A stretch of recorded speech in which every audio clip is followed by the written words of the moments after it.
नमस्कार. गुढीपाडव्याच्या हार्दिक शुभेच्छा. गुढीपाडवा हा जो आपण साजरा करतो हे वस्तुतः एक कॅलेंडरच असतं. भारतीय पद्धतीचं कॅलेंडर आहे. वर्षाची सुरुवात आहे. ज्या प्रख्यात कथा आहेत ते ब्रह्मदेवानं सृष्टी निर्माण केली त्यावेळेला सत्ययुगाचा ज्यावेळेला प्रारंभ झाला त्या दिवशी प्रथम दिवस जो होता तो चैत्रशुद्ध प्रतिपदा होता आणि चैत्रशुद्ध प्रतिपदेपासून जे ब्रह्मदेवाने युगांची निर्मिती सुरुवात केली. त्यामध्ये ग्रह नक्षत्र तारे त्यानंतर जीवसृष्टी अशी जी निर्माण केली त्याने एका व्यवस्थित सिस्टमॅटिक पद्धतीनं स्थिर करून दिलं आणि त्याचं जी एक कालगणना निर्माण केली गेली ती पंचांग रूपानं आपल्यासमोर प्रवाहित केली गेली. मुख्य भारतीय पंचांग आणि पाश्चिमात्य पंचांग याच्यात मोठा फरक आहे. भारतीय पंचांगाचे विश्लेषण वेगळे आहेत. पाश्चिमात्य पंचांग जे आपण रेग्युलर जीवनामध्ये वापरतो ते तर आहेच आहे की जे जानेवारी ते डिसेंबर 31 डिसेंबरला आपण वर्षाचा अखेर करतो आणि 1 जानेवारीला सुरुवात करतो किंवा काही ऑफिशियल ह्याच्यामध्ये मार्च ते एप्रिल किंवा एप्रिल ते मार्च अशा पद्धतीनं चालणारी कॅलेंडर जी आहेत ती काय दाखवतात तर आपली दैनंदिन जमा खर्च व्यवस्थापन दाखवतात. पण भारतीय कॅलेंडरचं वैशिष्ट्य असं आहे, भारतीय पंचांगांचं वैशिष्ट्य असं आहे की ते जमा खर्च दाखवत नाहीत तर आपल्याला पाप पुण्य दाखवतात. पाप पुण्य दाखवतात म्हणजे काय की ब्रह्मदेवाने जी सृष्टी निर्माण केली त्याच्यामागं एक सिस्टमॅटिक तुमच्या कर्मांच्या फळांचं एक मोठं गमक लपलेलं आहे आणि ते जे गमक लपलेलं आहे त्यांच्या मतानं जी ग्रह नक्षत्र तारे हे जे निर्माण केले गेले आहेत हे सगळ्या सृष्टीला कंट्रोल करत असतात आणि ते कंट्रोल करताना तुमची कर्म त्याच्यामध्ये घेऊन तुम्हाला त्या कर्माद्वारे कंट्रोल केलं जातं, नियंत्रित केलं जातं. आणि त्यामुळं ज्यावेळेला वर्षारंभ तयार होतो त्यावेळेला पंचांग वाचन हे अगदी सहजपणानंच येत असतं. पंचांग वाचन करणं, पंचांग श्रवण करणं हे गंगा स्नान इतकं महत्त्वाचं आहे असं पारंपरिक भारतीय लोकांचं मत होतं आणि त्यामुळे हे गुढीपाडव्याच्या दिवशी पंचांग श्रवण करणं हा एक निश्चित कार्यक्रम असायचा सर्व खेडोपाड्यामध्ये. पंचांगामध्ये काय असतं की 5 काळाची अंग निर्माण केलेली आहेत. जो चंद्र आहे तो नक्षत्र म्हणजे 27 नक्षत्रातून फिरताना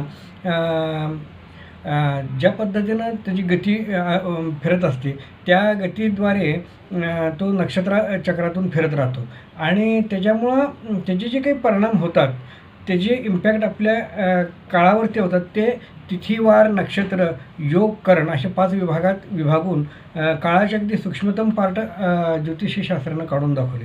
दुसरं पंचांग भारताचं आहे ते सौर पंचांग मानलं जातं आणि ते जे पंचांग आहे ते सूर्याच्या जो मार्गक्रमण होतो म्हणजे ऋतू बदल होतात, ऋतू निर्माण होतात.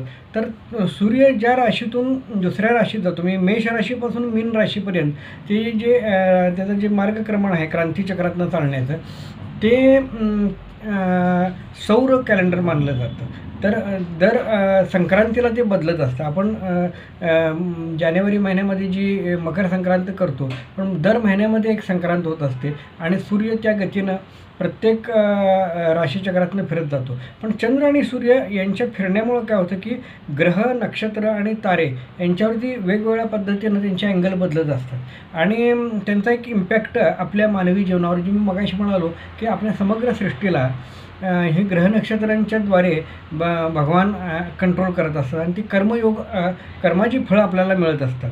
तर आपण जेव्हा कॅलेंडर बघत असतो किंवा पंचांग बघतो त्यात काय बघतो तर वर्षामध्ये आपल्याला हे वर्ष अनुकूल होणार आहे का प्रतिकूल होणार आहे, कोणत्या ग्रहांची शक्ती ह्या वर्षी जास्त आहे, कोणत्या ग्रहांची शक्ती कमी होत आहे आणि त्यासाठी मग देवतांची आराधना केली जाते की त्या ज्या अशक्त ग्रह आहेत त्यांना सशक्त करणं आणि ज्या प्रतिकूल ग्रह आहेत त्यांना अनुकूल करून घेणं हे भारतीय कॅलेंडरचं किंवा पंचांगाच्या आणि वर्षारंभाचं कन्सेप्ट वेगळी आहे. पाश्चिमात्य कन्सेप्ट इन्कम टॅक्स रिटर्न भरण्यापुरती आहे पण भारतीय कन्सेप्ट आपली पाप आणि पुण्य यांचं आपल्यावरती होणारा परिणाम हे शोधणारी आहे. त्यामुळं ज्या वेळेला आपण पंचांग बघतो आणि त्या जसं आज गुढीपाडवा आहे तर प्रथम प्रतिपदेला 2 प्रकारची नवरात्र आपल्या महाराष्ट्रात सुरुवात होतात. एक आहे श्रीराम नवरात्र आणि दुसरं आहे देवींचं नवरात्र, ज्याला चैत्रागौरीचं नवरात्र म्हणतात. चैत्र महिना असल्यामुळं आणि गौरीची उपासना असल्यामुळं चैत्रागौरीची नवरात्र आहे असं मानतात.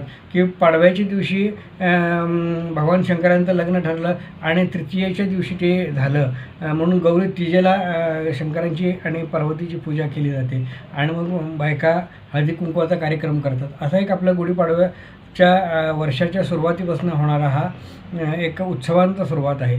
पण ह्या सगळ्या नवरात्रीमागचं कारण असं आहे की आपल्याला एक आत्मिक शक्ती प्राप्त व्हावी, एक पुण्याची शक्ती प्राप्त व्हावी. देवतांचं अर्चन करणं, देवतांची पूजा करणं म्हणजे तुम्ही पुण्याची शक्ती प्राप्त करून घेता की जी तुम्हाला वर्षभर वापरता येते. आणि जे ग्रह नक्षत्र तुम्हाला अशक्त असतात किंवा जे तुम्हाला पीडादायक ठरणारे असतात, त्यांची जी पीडा ती कमी करण्यासाठी ह्या आराधनेचा आपल्याला फायदा होतो. त्यामुळं भारतीय पंचांगाचं आणि भारतीय सण आणि हे जे आपलं जी परंपरा आहेत यांचं ज्यावेळेला आपण वर्णन करतो त्यावेळेला देवता आराधना हा फार प्रमुख विषय आपल्या भारतीय ज्ञानी लोकांनी मांडून ठेवलेला आहे. हा विषय फार मोठा व्यापक आहे, पण छोट्या प्रमाणात सांगायचं झालं तर गुढीपाडवा हा आपल्या वर्षाचं संपूर्ण आलेख आहे. आणि जो आपण आलेख ह्या सुरुवातीला पंचांग वाचनातनं आणि माझ्या राशीची फळं काय, माझ्या नक्षत्रांची फळं काय हे बघून आपण आपलं मार्गक्रमण करू शकतो.